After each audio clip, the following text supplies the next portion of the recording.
श्री हरिवंश श्री राधा वल्लभ श्री हरिवंश। आज कुछ आध्यात्मिक प्रश्न और उत्तर पर चर्चा की जाएगी। मनुष्य जीवन का उद्देश्य भगवत प्राप्ति है। यदि मनुष्य जीवन पाकर भी हम भगवत प्राप्ति के मार्ग में न बढ़े तो बहुत बड़ा घाटा होने जा रहा है। हम संसार की तरफ बढ़ते जा रहे हैं और परमार्थ अर्थात भगवत प्राप्ति की तरफ नहीं बढ़ रहे हैं। हमारा सोच विषयों को भोग लेना, उसी में अपने मन को रमाए रहना और मन को संसार से हटा ना पाना, यही बना हुआ है। भोगों में अति आनंद प्राप्त हो रहा है और विषय सुख बहुत अच्छे लग रहे हैं, जबकि हमें यहाँ मनुष्य जीवन जो प्राप्त हुआ इसमें भगवत प्राप्ति कर लेनी है। अगर भगवत प्राप्ति नहीं की तो हमारा अगला जीवन क्या होगा ये हमें खुद नहीं पता। ये हमारे कर्म ही निर्धारित करेंगे। तो हमने अपने कर्म विषयों की तरफ मोड़ लिए, जिसे हमें अब भगवत प्राप्ति की तरफ मोड़ने हैं। हमें करना कुछ नहीं है, अपने मन को भगवान के चरणों में लगा देना है, भगवान के शरणागत हो जाना है और निरंतर भगवान का चिंतन नाम के रूप में भगवान की कथा को सुनना है, भगवान की सेवा करनी है। यही मनुष्य जीवन का उद्देश्य है। मनुष्य जीवन रहते भगवत प्राप्ति कर लेना परम आवश्यक है, इस बात को याद रखिए। चलिए प्रश्न को उठाते हैं। प्रश्न है, अर्पण करने का क्या तात्पर्य है? अर्पण करना मतलब अपनापन छोड़ देना, ये तात्पर्य है। ये जो हम प्रश्न उत्तर ले रहे हैं ये परम पूज्य प्रातः स्मरणीय श्री राम सुखदास जी द्वारा रचित प्रश्नोत्तर हैं। ये उनकी पुस्तक से लिया गया है। दूसरा प्रश्न है, भगवान को सर्वस्व अर्पण करने के बाद क्या पूर्व संस्कारवश निषिद्ध कर्म हो सकता है? नहीं हो सकता। तो भगवान को जब सर्वस्व अर्पण कर लेंगे तो पूर्व संस्कार निषिद्ध कर्म नहीं हो सकता, उत्तर है। प्रश्न, क्या भूलवश ऐसा अहंकार हो सकता है कि हमने प्रभु को सर्वस्व अर्पण कर दिया है? उत्तर है, नहीं हो सकता। यदि अभिमान होता है तो वास्तव में पूर्व समर्पण हुआ ही नहीं है। पदार्थों को भूल से अपना माना था, वह भूल मिट गई, यही तो गई तो अभिमान कैसा? प्रश्न है, सर्वस्व अर्पण करने से गुणों के साथ साथ दोष भी समर्पित हो जाते हैं, जैसे मकान बेचने पर उसमें रहने वाले सांप, बिच्छू, छिपकली, कॉकरोच उसके साथ चले जाते हैं। उत्तर है, अग्नि में जो भी डाला जाता है वह जलकर अग्नि रूप हो ही जाता है।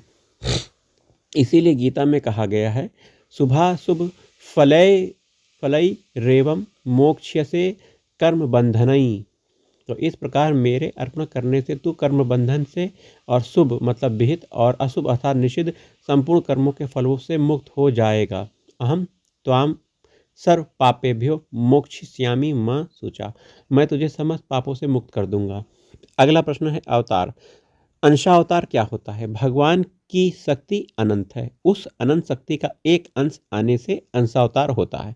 प्रश्न है, भिन्न भिन्न कल्पों में भगवान की अवतार लीला में वही प्राणी रहते हैं या बदल जाते हैं? तो भगवान आवश्यकता पड़ने पर ही पुनः अवतार लेते हैं, पर उनकी लीला के प्राणी पात्र बदलते रहते हैं। जैसे राम लीला में सदा एक ही पात्र काम नहीं करते, बदलते रहते हैं। प्रश्न है, कृष्णावतार सब अवतारों से विलक्षण क्यों है? उत्तर है, कृष्णावतार में प्रेम की मुख्यता है एवं अन्य अवतारों में प्रेम का अभाव नहीं है, पर उसमें प्रेम प्रकट नहीं है। प्रश्न है, एक तो भगवान अवतार लेकर लीला करते हैं, दूसरा संसार में जो हो रहा है वह सब भगवान की लीला है, दोनों में क्या फर्क है? उत्तर है, अवतार लीला एक देशीय होती है, उसमें भगवान के भाव की मुख्यता है। होने वाली लीला सर्वदेशी है और उसमें भक्त के भाव की मुख्यता है। प्रश्न है, भगवान तो युक्त योगी हैं, फिर अवतार काल में यह बात क्यों नहीं दिखती? उत्तर है, इसका कारण यह है कि अवतार काल में भगवान मनुष्य जैसी लीला करते हैं। वे कभी माधुर की लीला करते हैं, कभी ऐश्वर्य की लीला करते हैं। अहम अहम के प्रश्न है अहम को कर्ण भी कहा गया है और कर्ता भी कहा गया है। कर्ण कर्ता कैसे हो सकता है? वास्तव में अहम कर्ण है, कर्ता तो हम मान लेते हैं। कर्ता हमीति मन्यते। मैंपन भूल से माना हुआ है तो यह भूल किस में है? उत्तर है मानने वाले में है। जिसने एक देशीयता को स्वीकार किया है उसमें है। यह भूल अनादि है पर इसका अंत होता है। प्रश्न है मन बुद्धि और अहम के संस्कार कैसे दूर हों? उत्तर है मन बुद्धि अहम को छेड़ो मत, उनको मत देखो, एक है को देखो। एक देशीयपना मिट जाए यह भी मत देखो, कुछ भी मत देखो, चुप हो जाओ, फिर सब स्वतः ठीक हो जाएगा। समुद्र में बर्फ के ढेले तैरते हों तो उनको ना गलाना है ना रखना है, इसी को सहजा अवस्था कहते हैं। प्रश्न है अहम रूपी अणु टूटना कठिन क्यों दिखता है? संयोगजन्य सुख की इच्छा के कारण ही अहमता मिटनी कठिन होती है। जीते रहें और सुख सुविधाओं में रहें, इस पर अहमता टिकी हुई है। मैं ज्ञानी हूँ और मैं भक्त हूँ, दोनों में अहम भाव समान है। फिर फर्क क्या है? फर्क यह कि भक्ति में तो भगवान का सहारा है, पर ज्ञान में इसका किसका सहारा? भगवान का सहारा रहने के कारण भक्त में कुछ कमी भी रह जाए तो उसका पतन नहीं होता। अगला प्रश्न है बिना अहंकार के निषिद्ध कर्म हो जाए और अहंकार पूर्वक शुभ कर्म हो जाए तो दोनों में क्या ठीक है? अहंकार रहित होने पर तो कोई भी कर्म लागू नहीं होता, पर अहंकार के रहते हुए शुभ कर्म भी बंधनकारक हो जाते हैं। गीता में भगवान ने कहा है जिसका अहंकृत भाव मैं करता हूँ ऐसा भाव नहीं है और जिसकी बुद्धि लिप्त नहीं होती वह युद्ध में इन संपूर्ण प्राणियों को मारकर भी न मारता है न बंधता है। अगला प्रश्न है सात्विक सुख, शांति और आनंद में क्या फर्क है? चिन्मयता के संबंध से सात्विक सुख मिलता है, कीर्तन आदि में सात्विक सुख मिलता है। सात्विक सुख का भोग न करने से शांति मिलती है, शांति का उपभोग न करने से आनंद मिलता है। सात्विक सुख में गुण है, शांति और आनंद गुणातीत है। सात्विक सुख में गुण है, शांति और आनंद गुणातीत है। संसार के त्याग से शांति, परमात्मा की प्राप्ति से आनंद मिलता है। प्रश्न है सांसारिक सुख और पारमार्थिक आनंद में क्या अंतर है? सांसारिक सुख दुख की अपेक्षा से है, अर्थात सांसारिक सुख के साथ दुख भी है, परंतु आनंद निरपेक्ष है, इसके साथ दुख का मिश्रण नहीं है। सांसारिक सुख में विकार है पर आनंद निर्विकार है। सांसारिक सुख विषय इंद्रिय संयोगजन है पर आनंद संयोगजन नहीं है। अतः सांसारिक सुख में तो भव का है पर आनंद में भव का नहीं है। प्रत्युत वह सम एकरस शांत निर्विकार है। तात्पर्य क्या है कि विकार दुख परिवर्तन कमी हलचल विक्षेप विषमता पक्षपात आदि का न होना ही आनंद है। आनंद दो प्रकार का है, अखंड आनंद जिसे निजानंद कहते हैं, अनंत आनंद जिसे परमानंद कहते हैं। मुक्ति का आनंद अखंड आनंद और प्रेम का आनंद अनंत आनंद है। अखंड आनंद शम शांत एक रस रहता है और अनंत आनंद प्रतिक्षण वर्धमान होता है। अतः प्रेम का आनंद मुक्ति के आनंद से बहुत विलक्षण है। मुक्ति में तो केवल सांसारिक दुख मिटता है और स्वयं वैसा का वैसा रहता है, पर प्रेम में स्वयं का अपने अंशी परमात्मा की ओर खिंचाव होता है। यदि साधक अपना आग्रह न रखे तो शांत रस अखंड रस में और अखंड रस अनंत रस में स्वतः लीन हो जाता है। प्रश्न है अपनी सत्ता का अनुभव तो सबको होता है पर चित्त और आनंद का अनुभव सबको नहीं होता, इसमें क्या कारण है? सत से चित्त स्थूल है और चित्त से आनंद स्थूल है। सत जितना व्यापक है उतना चित्त नहीं, चित्त जितना व्यापक है उतना आनंद नहीं। इसलिए जैसा सत का अनुभव होता है वैसा चित्त का नहीं होता। जैसा चित्त का अनुभव होता है वैसा आनंद का नहीं होता। चित्त और आनंद में लौकिक चित्त और आनंद भी आ जाता है। इसलिए साधारण लोग क्रियाशील वस्तु को चेतन तथा लौकिक सुख को आनंद मान लेते हैं। सत सब जगह प्रकट है, चित्त जीवों में प्रकट है, आनंद तत्वज्ञानी में प्रकट है। प्रश्न है, कर्म का उपयोग कहाँ है? उत्तर है, संसार में ऊंचा उठने के लिए निष्काम भाव से दूसरों के हित के लिए कर्म करने की आवश्यकता है, क्योंकि सकाम भाव से अपने लिए कर्म करने से मनुष्य संसार में फंसता है। अतः करने का वेग और वर्तमान राग की निवृत्ति के लिए कर्म करने का उपयोग है। आरु रुक्षोर मुनेर योगम कर्म कारण मुच्यते। प्रश्न है, कर्तव्य का पालन कठिन क्यों दिखता है? उत्तर है, कर्तव्य कहते ही उसे है जिसे किया जा सके, जिसे करना चाहिए। जिसे नहीं कर सकते वह कर्तव्य नहीं है। अतः कर्तव्य का पालन सबसे सुगम है। अकर्तव्य की आसक्ति के कारण ही कर्तव्य पालन कठिन दिखता है। प्रश्न है, कर्तव्य कर्तव्य का ज्ञान न होने में क्या कारण है? पक्षपात, विषमता, ममता, आसक्ति, अभिमान। इनके रहने से ही कर्तव्य अकर्तव्य का ज्ञान स्पष्ट ज्ञान नहीं होता। प्रश्न है, निष्काम भाव से भोजन करें तो तृप्ति रूप फल होगा ही, फिर निष्काम भाव से किए गए कर्म का फल नहीं होता, यह बात कैसे? निष्काम भाव से किए गए कर्म भुने हुए बीज के समान होते हैं। भुने हुए बीज खेती के काम तो नहीं आते, पर खाने के काम तो आते ही हैं।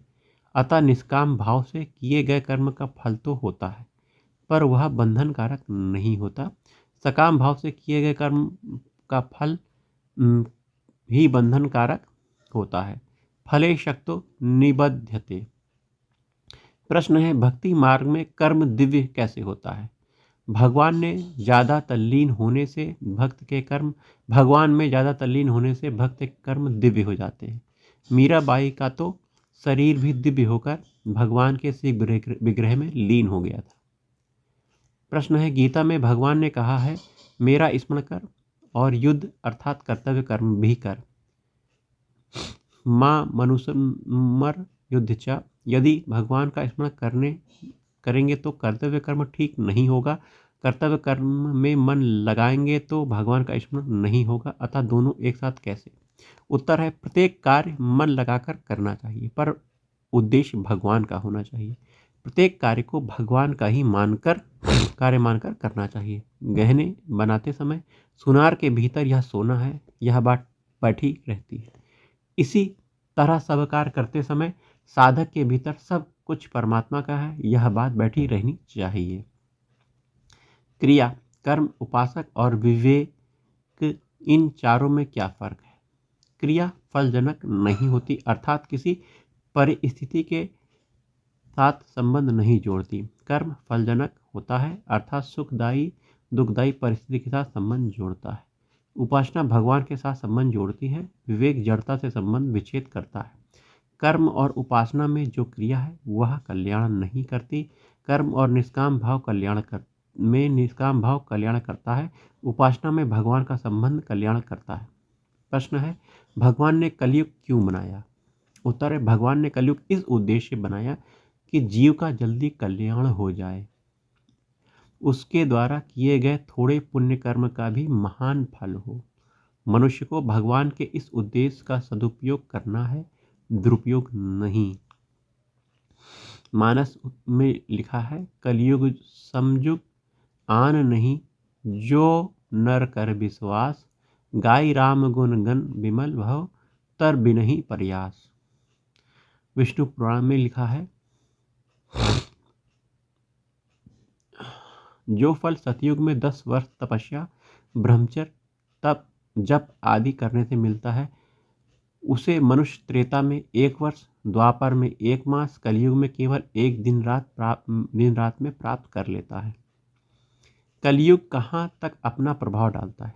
कलयुग का प्रभाव इतना है कि सतयुग आदि में धर्म का पालन सुगमता से होता है। कलयुग में कठिनता से होता है। कलयुग में धर्म का पालन कठिनता से होने पर भी थोड़ा अनुष्ठान का अधिक पुण्य होता है। प्रश्न है, युगों का ह्रास जिस क्रम में होता है उस क्रम में उत्थान क्यों नहीं होता? कलयुग के बाद द्वापर न आकर सीधे सतयुग क्यों आता है? उत्तर है, प्रकृति का कार्य स्वतः पतन की ओर जाता है, पर उत्थान भगवान की कृपा से होता है। जैसे किसी बात को स्वतः भूल जाते हैं पर याद करना पड़ता है। अतः भगवान ही कृपा करके कलयुग के बाद सतयुग लाते हैं। प्रश्न है, कली कर एक पुनीत प्रतापा, मानस पुण्य होई नहीं पापा। इसका क्या तात्पर्य है? भगवान ने कलयुग में छूट दी है कि मन में पुण्य कर्म करने की इच्छा हुई पर किसी कारण से नहीं कर सके तो उसका पुण्य मिलेगा। वहीं किसी कारण से मन में पाप कर्म करने की इच्छा हुई पर कर सके ही नहीं, अर्थात नहीं कर पाए, और उसका पश्चाताप हुआ तो उसका पाप नहीं लगेगा। तात्पर्य है कि मन में आने से पाप नहीं होता, प्रत्युत करने से पाप होता है। जिसकी इच्छा नियत पाप करने की है उसको तो पाप लगेगा ही, क्योंकि इच्छा पाप का मूल है जिससे पाप पैदा होता है। हाँ, पाप करने की नियत न होने पर भी किसी कारण से पुराने संस्कारों से कलयुग के प्रभाव से मन में पाप की वासना आ जाए तो उसका दोष नहीं लगेगा। काम एस क्रोध एस रजोगुण समुद्भव महासनो महापापमा विध्येन मिह वैरीणम। अर्थात रजोगुण से उत्पन्न यह काम अर्थात कामना ही पाप का कारण है। यह काम ही क्रोध में परिणित होता है और यह बहुत खाने वाले और महापापी हैं। इस विषय में तू इसको ही वैरी जान। प्रश्न है, आजकल पाखंडी साधुओं का अधिक प्रचार क्यों होता है? उत्तर है, इसमें कलयुग सहायता करता है। यदि पाखंडी साधुओं का प्रचार नहीं होगा तो कलयुग कैसे कहलाएगा? वास्तव में पाखंडी साधुओं का प्रचार केवल भव का है जो स्थायी नहीं। असली त्यागी साधु का प्रचार स्थायी होता है। उसके द्वारा लोगों का स्थायी और असली हित होता है। जिसको भीतर थोड़ी भी भोग वासना होती है उसके द्वारा लोगों का असली हित नहीं होता। प्रश्न है, स्वर्ण में कलयुग का निवास बताया गया है, अतः स्त्रियों को सोने गहने पहनने चाहिए या नहीं? उत्तर है, गहने पहनने में दोष नहीं दिखता। स्वर्ण को पवित्र माना गया है। स्वर्ण के अभिमान में कलयुग का निवास है। अगर सोना आपके पास है उसका अभिमान है, वो कलयुग का निवास है वहां पर। कामना, सुख भोग की इच्छा क्यों होती है? प्रश्न है, सुख भोग की इच्छा क्यों होती है? शरीर के साथ अपना संबंध मानने से अर्थात शरीर को मैं, मेरा, मेरे लिए मानने से सुख भोग की इच्छा होती है। प्रश्न है, कामना और ममता मुझ में है या नहीं, इसका पता कैसे चले? अगर हृदय में कभी अशांति या हलचल होती है तो समझना चाहिए कि भीतर में कामना है। अपने और पराये का भेद ममता के कारण होता है। जिसमें ममता होती है उसी का अपने में असर पड़ता है। प्रश्न है, सुख की कामना और आशा में क्या अंतर है? उत्तर है, सुख मिलने की और दुख न मिलने की कामना होती है और सुख मिलने की संभावना होने से आशा होती है। प्रश्न है, हमारा दुख मिट जाए, यह कामना करनी चाहिए या नहीं? कोई भी कामना नहीं करनी चाहिए। दुख मिट जाए यह कामना करेंगे तो सुख का भोग होगा। बंधन मिट जाए यह कामना करेंगे तो मुक्ति का भोग होगा। जड़ता से संबंध विच्छेद भी अपने लिए नहीं तो सूक्ष्म अहम रह जाएगा। तात्पर्य यह है कि हमें कुछ लेना ही नहीं है। साधक जितना भगवान पर निर्भर होता है उतना ही वह आगे बढ़ता चला जाता है। वह अपनी कोई इच्छा न रखे, सब भगवान पर छोड़ दे तो बड़ी विलक्षणता आ जाती है और समग्र की प्राप्ति हो जाती है। अतः अपनी मुक्ति की भी इच्छा न रखे, यह बढ़िया है। जैसे नरसिंह जी को भगवान शंकर के दर्शन हुए तो उन्होंने कुछ भी मांगा नहीं, प्रत्युत यही कहा कि जो आपको अच्छा लगे वो दो। मनुष्य उतनी ही इच्छा करता है जितना उसको अपनी दृष्टि से दिखता है, परंतु आगे तत्व अनंत है। आगे बहुत विलक्षण ऐश्वर्य है। साधक अपना आग्रह न रखे, संतोष न करे तो वह स्वतः आगे बढ़ेगा। संतोष ना करे तो वह स्वतः आगे बढ़ेगा। तो चलिए आज के वीडियो में इतना ही। अगले प्रश्न अगले वीडियो में हम रखेंगे।